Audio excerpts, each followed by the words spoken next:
નમસ્કાર ખેડૂત મિત્રો, આજે આપણે કરજણ તાલુકાના પાલેજ ગામની નજીક ઉરદ ગામ છે, જ્યાં યંગ અને પ્રોગ્રેસિવ ફાર્મર કે જેમના લગભગ 3-4 વર્ષથી આપણે બાગાયત ખેતીની અંદર અહીંયા ટ્રીટમેન્ટ આપતા રહ્યા છે અને છેલ્લા 3 વર્ષથી ટેટીનો ક્રોપ પણ એમને સક્સેસ સ્ટોરીની અંદર બનાવતા રહ્યા છે.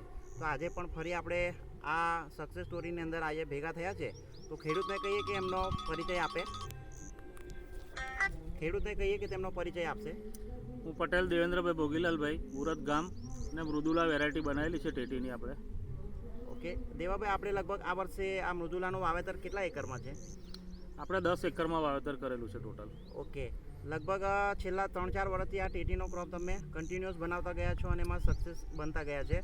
તો આ વર્ષે પણ અત્યારે લગભગ આ પ્લાન્ટેશન કરીને લગભગ 58 ડેઝ થયા છે. બરાબર. તો અત્યાર સુધીની જે તમે સિગ્મા ક્રોપ સાયન્સ સાથે જોડાયા અને ત્યારબાદની જે અત્યાર સુધી જે આમાં ભૂમિકીટ છે, સુપિક સોઇલ છે, અલગ અલગ પ્રોડક્ટ્સ આપણે આમાં યુઝ કર્યા છે અને આ જર્ની જે અત્યાર સુધી આવી છે, જે આ ફ્રૂટ સેટિંગ છે અને જે ક્વોલિટી પણ જળવાઈ રહી છે, જેનું આપણે વજન પણ અત્યારે લીધું છે આમાં એવરેજ ફ્રૂટનું, તો આ બાબતે તમે અન્ય ખેડૂત મિત્રોને શું કહેવા માંગો છો?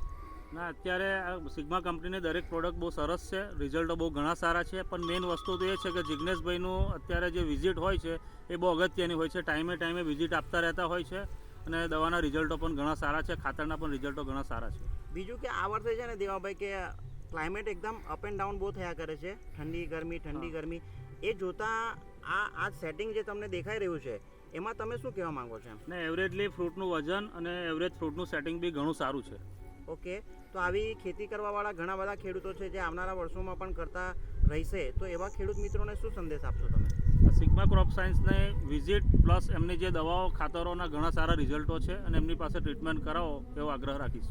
ધન્યવાદ દેવાભાઈ, તમે આ અમારો અભિપ્રાય અલગ ખેડૂત મિત્રો સાથે શેર કર્યો. ધન્યવાદ.